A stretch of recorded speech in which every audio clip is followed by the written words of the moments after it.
Bueno, saludos amigos. Miren, tema de los que a uno a veces no le gusta hablar, pero de cierta manera me puse a pensar y creo que sí, que debo aportar un poquito a la conversación.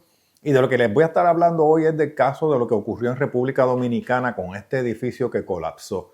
La idea de este video es proveerle a ustedes 5 potenciales causas para que algo como esto ocurra. Yo voy a usar imágenes muy cuidadosas de lo que, ¿verdad? De lo que hay en los medios para hacer este análisis, pero mi intención no es convertirme en un experto en el tema, porque número uno, para este tipo de cosas, mi recomendación, obviamente a las autoridades de la República Dominicana, es recurrir a ingenieros estructurales y si no tuvieran la disponibilidad de ellos o en combinación con ellos, ingenieros civiles, ¿ok?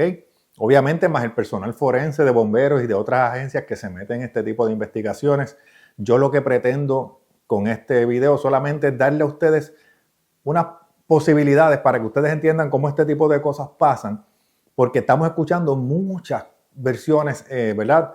En los medios, en YouTube, todo, en las noticias, y todo el mundo quiere ser un experto en los temas automáticamente. Yo sé que YouTube vende este tipo de temas, pues vende muchísimo en YouTube, pero todo el mundo quiere convertirse en experto en todo, en todo. Y entonces aquí yo lo que voy a hacer es que me voy a quitar uno de los sombreros que siempre utilizo, ¿verdad?, en la parte de investigación para esa tendencia criminal, y me voy a la parte de ingeniería, que es el campo en el cual yo ejerzo ahora mismo, para que ustedes entiendan esas 5 causas. Así que voy a empezar por lo más, quizás, no podría decir que es lo más obvio o más básico, pero por lo más que se está discutiendo, ¿ok?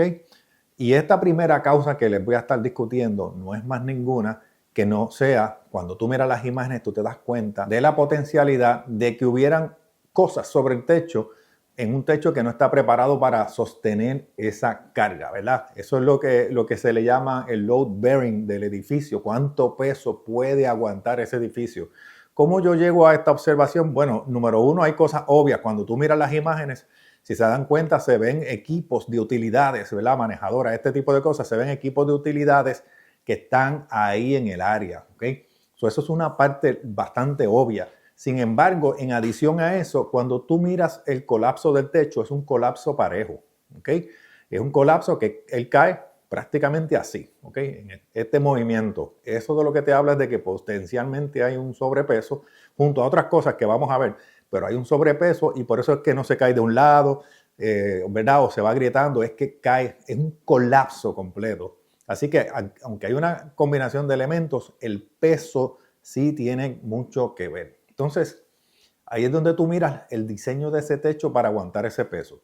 Por lo que se ve en la prensa, yo no estoy ahí, gente, recuerden eso, yo no estoy ahí viéndolo física y directamente, pero por lo que se ve en la prensa, el tipo de construcción, ¿verdad? En metal, en algún tipo de, bien sean planchas de metal, de aluminio, de cualquier cosa de estas, rellenas por algún tipo de, ¿verdad?, material aislante, que a veces se utiliza pues un foam para no añadirle mucho peso, pero también eso se debilita con el tiempo y no está diseñado para unas cargas, ¿ok? Si ustedes miran las imágenes también, ustedes ven, eso era un salón de baile, ¿verdad? Un tipo discoteca. Cuando ustedes miran, eso es lo que le llaman un venue, ¿verdad? En inglés. Es un espacio abierto que no tiene un sistema de columnas, por lo que se ve en fotos anteriores y en las fotos actuales. No se ve que haya un sistema de columnas, ¿verdad? Que sosteniera el peso que aparentemente se le pudo haber estado colocando a este edificio, ¿verdad? Columnas y vigas, ¿ok? Eso es importante, la combinación columnas y vigas. A veces se asume que el techo pues está estructuralmente bien y no, como no está diseñado para ponerle peso, pues posiblemente la necesidad de esas columnas y vigas no es existente. Esa es una de las cosas que tenemos que mirar. Lo otro es, mucha gente está hablando de los códigos. Miren, hace 50 años los códigos de construcción no eran necesariamente los mismos.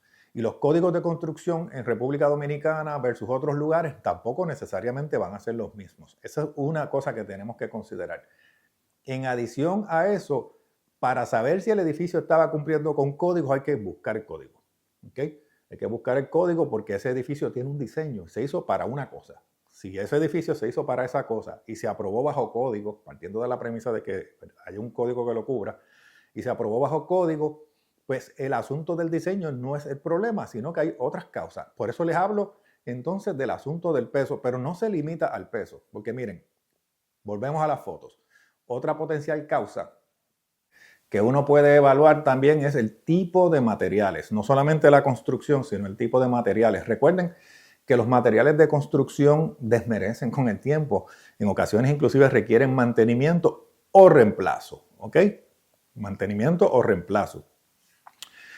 Nosotros estamos en el trópico, ¿verdad? República Dominicana, al igual que Puerto Rico, están en el trópico. Mucho castigo de sol, mucho castigo de lluvia, de fenómenos atmosféricos. Hay muchas causas que pueden causar ese deterioro del techo. Inclusive los sistemas de drenaje de ese techo para que esa agua no se acumule ahí.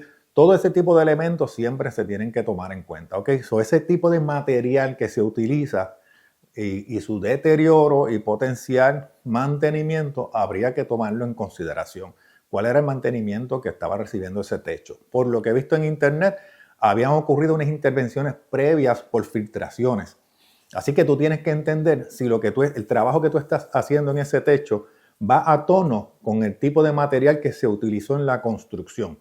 Yo sé que a veces uno contrata a cualquiera y te tiran una plasta de selladora ahí o hacen cualquier tipo de trabajo, pero no necesariamente eso va a tono. Le puede añadir peso o sencillamente no puede que no resuelva el problema de la reparación. Y tercero, que también, ¿verdad?, no se considera mucho cuando se hacen este tipo de trabajos, cómo se ejecutan. Mientras se hace el trabajo, se le añade peso porque se coloca equipo ahí encima. Por ejemplo, necesita un generador para tener energía y así poder utilizar algún tipo de bomba o algún tipo de maquinaria para esas reparaciones. Todo eso compromete la estructura. Así que esos materiales que se utilizaron en ese edificio es algo que también se tiene que tomar en cuenta. Se tiene que mirar durante el proceso de investigación. En esa misma línea, el tercer elemento como que se parece un poquito, pero es entonces el tipo de reparaciones, si alguna, o el tipo de mantenimiento que se le haya hecho a este techo, ¿verdad?, a través de los años. Eso es bien importante, como les estaba diciendo, porque no todas las reparaciones, aunque resuelvan un problema al momento, son la solución correcta. Por eso es que, de nuevo, hay que entrar en el asunto de envolver a los expertos. A veces las compañías, para economizarse un dinero, pues traen a cualquiera. Y en este tipo de construcción, eso es bastante común, ¿ok? Eso es bastante común. Por consiguiente, yo recomiendo, ¿verdad? Y hay que ver cómo son los códigos allá, pero yo siempre recomiendo que este tipo de estructuras donde va a haber una gran capacidad de personas y el riesgo está ahí, es existente en grande, pues que siempre haya unas certificaciones a través de un ingeniero estructural que valga la redundancia, certifique que el edificio, que el techo, que las paredes, que la estructura está en condiciones, ¿verdad?, para que sea habitada por personas, ¿ok? Ahí entonces nos vamos a mover al próximo elemento, que es lo que se llama la fundación del edificio.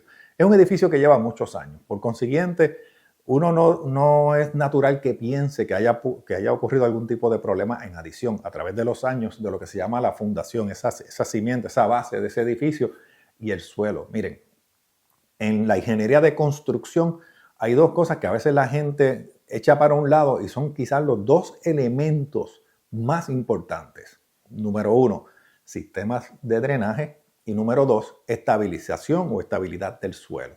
¿Okay? Yo no conozco la zona, es una zona por lo que veo a través de satélite bastante urbanizada, pero siempre uno tiene que tener en cuenta, no solamente aquí, sino en otros lugares, porque lo hemos visto también en colapsos en la Florida y en otros sitios, ¿verdad? Que tú tienes que tener buenos sistemas de drenaje que no afecten las estructuras y lo otro es que el terreno esté estabilizado. Con el pasar del tiempo y los movimientos sísmicos que son muy comunes en nuestra zona, pues los terrenos tienden posiblemente a ceder un poco, a acomodarse, hay movimientos en las estructuras y uno tiene que estar pendiente a cómo se está comportando el edificio con relación a eso.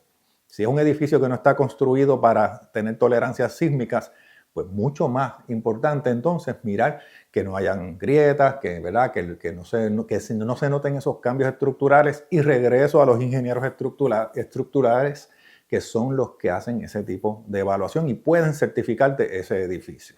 Entonces ahí vamos cruzando, ¿verdad? Cuando hablamos de esos cambios atmosféricos o de la tierra y demás, estamos entrando en el número 5, en el elemento número 5, que son las condiciones climáticas o atmosféricas, ¿verdad? estamos en zona de huracanes, estamos en zona donde llueve mucho, los materiales sufren mucho con el impacto de estas condiciones tropicales nuestras, así que la revisión anual, todos los años de nuestras estructuras, de nuestros edificios, es prácticamente mandatoria, es un requisito. Miren, cuando empieza la época de huracanes, la temporada de huracanes, una de las cosas que siempre se tienen que hacer es mirar los sistemas de drenaje de la estructura, que aquí estamos hablando ya de la estructura. Cómo está el drenaje de esos techos, hacia dónde corren las aguas, cómo desagua eso, si se acumula agua en ese techo, si no se acumula, ¿verdad? Porque esa agua puede crear un poquito de peso, pero no es considerable el peso casi nunca, excepto que estén tapados esos drenajes y añada más peso. Pero generalmente es porque se saturan y siempre el agua va a buscar ese pequeño agujerito que nosotros no sabemos dónde está y se mete ahí dentro de ese techo y todo ese material de insulación lo satura de agua y ahí sí se multiplica mucho el peso. Ahí sí que el material se deteriora, eso es lo número uno. Y número dos, el peso se multiplica. Y si encima de eso le pones peso encima, esa es la receta para un potencial desastre. Así que tener en consideración las condiciones atmosféricas, el impacto de los vientos, el impacto, ¿verdad?, de salitre si se estuviera cerca de una costa. Todas estas cosas son elementos que siempre tenemos que tener en consideración en nuestras construcciones. Yo no estoy de nuevo diciendo que ese sea el caso de este evento, porque de nuevo yo no estoy ahí, ya llegarán unos expertos, harán sus análisis, pero esos 5 elementos tienen que ser tomados en cuenta durante el proceso de la investigación. Cuando tú miras en las fotos, tú te das cuenta que esto que yo te he estado compartiendo aquí son elementos súper importantes y que no se puede reducir la discusión a que sencillamente pues había mucho peso en ese edificio porque habría que ver cuál era la tolerancia, ¿verdad? Ese load bearing factor que tenía ese techo para aguantar lo que estuviera ahí arriba y por cuánto tiempo estuvo, ¿ok? En adición se habla de la vibración de la música, el diseño de ese edificio debería tolerar ese tipo de cosas. Parecería que hubo algunos indicadores antes con relación a cómo se estaba comportando la estructura. De nuevo, parte de la investigación, pero es una pena que nosotros tengamos que sentarnos a discutir estos temas luego que pasan las cosas, ¿ok?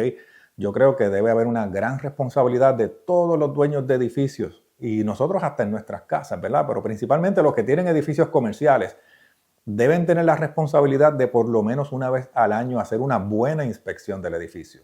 Una buena inspección del edificio no es ir y mirar y ya. Ese tipo de inspección se debe hacer con mucha más frecuencia. Ir y mirar a ver si hay algo extraño, una grieta, una cascarita que se cayó del techo, del empañetado, toda esa cosa, eso debe ocurrir todo el tiempo. Pero una buena certificación anual de estas estructuras comerciales, en mi opinión, tiene que ser un requisito. No importa si es en República Dominicana, Puerto Rico, Estados Unidos, donde sea, pero una buena inspección anual en nuestras zonas, como les dije, de tanto impacto por sismos, por fenómenos atmosféricos fuertes. Definitivamente, miren, el viento, cuando hubo este huracán María y otros huracanes que han pasado así, categoría 3 para arriba, ese viento impacta muchas estructuras, ¿ok? Así que es importante de nuevo que todos los que tienen negocios, si alguien me está viendo y tiene un negocio, una estructura industrial o comercial, mi recomendación es que coordine una inspección, que coordine una buena inspección, no para reaccionar al miedo, sino de manera preventiva, porque no queremos que este tipo de cosas pasen. Es muy triste lo que acaba de pasar, hay muchísimas familias afectadas y es una pena no solamente para esas familias, sino para el país completo y para sus vecinos que les quieren mucho y que también están dolidos por esta situación. Sin más, deseándole siempre lo mejor a los hermanos dominicanos. Nos vemos en la próxima.